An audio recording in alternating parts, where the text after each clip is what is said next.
ဒီနေ့ကတော့တငယ်ချင်းတွေနဲ့အပြင်လျှောက်သွားဖြစ်ပါတယ်ဗျ။ဘာတွေလုပ်ခဲ့လဲဘာတွေစားခဲ့လဲသိချင်เนาะအဆုံးထိလိုက်ပြီးတော့ကြည့်ရှုလို့ရပါတယ်ဗျ။ပထမဦးဆုံးအနေနဲ့ကျွန်တော်တို့ရွှေထိုင်းဆိုတဲ့ဆိုင်လေးမှာအသားကင်တွေသွားစားဖြစ်ခဲ့ကြပါတယ်ဗျ။ကျွန်တော်ဒီဆိုင်ကိုအရင်တစ်ခါမှမရောက်ဘူးပါဗျာသူတို့တွေလိုက်ပိုးလို့ဒါဒီနေရာကိုဒါပထမဦးဆုံးအနေနဲ့လာရောက်ပြီးတော့စားဖို့ချင်းပဲဖြစ်ပါတယ်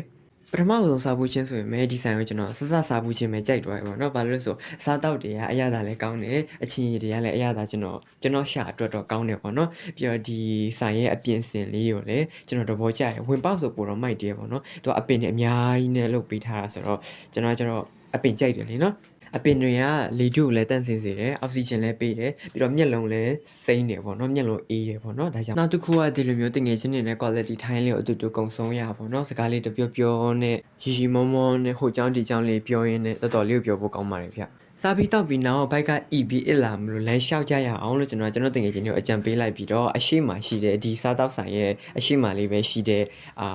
တရားပေါ့နော်ဘာတရားလဲတော့မသိဘူးဒီတိုင်းကျုံးကိုဖြတ်ပြီးတော့စောက်ထားတဲ့တရားလေးမှာလမ်းလျှောက်ကြမယ်ဆိုပြီးကျွန်တော်ခေါ်သွားလိုက်ပါတယ်ဒီမှာပါဗျာဒီတရားလေးပဲဖြစ်ပါတယ်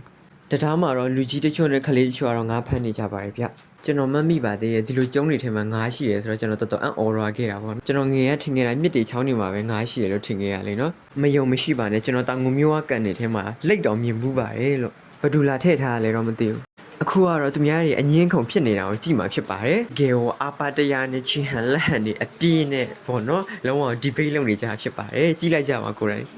ကျုံးကိုဟောဖြစ်နေလို့လေအဲ့နေရာကိုထောက်ချလိုက်တဲ့ယူရီးယားကြီးထောက်ခဲ့လို့ယူရီးယားပေါက်လို့ခေါ်တယ်အဲ့ဘယ်လိုဖြစ်ယူရီးယားရောက်မှာလဲအဲ့ဟုတ်တယ်လေဒါဆိုဒါရက်ကင်ကျုံပေါ့အဲ့ပေါက်နေလားအဲ့ပေါက်ကနေလာဟမ်သူတို့လာရင်လမ်းမှာသူတို့အဲ့ယူဖောက်လိုက်တာလေဆိုတော့အဲ့ယူရီးယားရောက်ဒါဆိုဒါရက်ကင်ကျုံလိုက်ကင်ယူရီးယားကတမိုင်းရှိရလို့ဟုတ်တယ်အမှရေးထားတယ်ဒါလေဒါယူကင်လက်နဲ့သူတို့ဘာပြောနေကြလဲအငင်းခုံလဲအဝညင်းပြီးသွားကြပြီဆိုတော့အခုတော့မောသွားကြပြီပေါ့နော်တရားလေးမှာထိုင်ပြီးတော့နားနေကြပါတယ်လို့အဲ့အချိန်မှာကျွန်တော်တော့ကင်မရာလေးနဲ့သူတို့ရိုက်ထားပါတယ်ကျွန်တော်ကိုယ်တိုင်လည်းဝင်ရိုက်ပါတယ်ဒါကတော့လမ်းမှာတွေ့တဲ့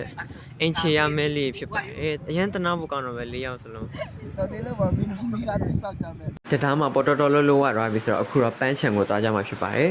ဒီနေ့ပန်းချံမှာတော့လူတော့တိတ်မရှိဘူးပေါ့နော်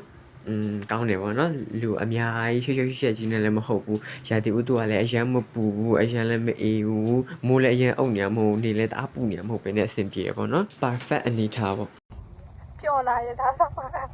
အိမ်ပြန်ချိန်မှာတော့ယထာနဲ့တိုးလုံးနေပူထဲမှာရက်ဆောင်လိုက်ရပါသေးတယ်ကဲဒီနေ့တော့ဒီလောက်ပါပဲဗျနောက် vlog မှာပြန်ဆုံပါမယ် bye bye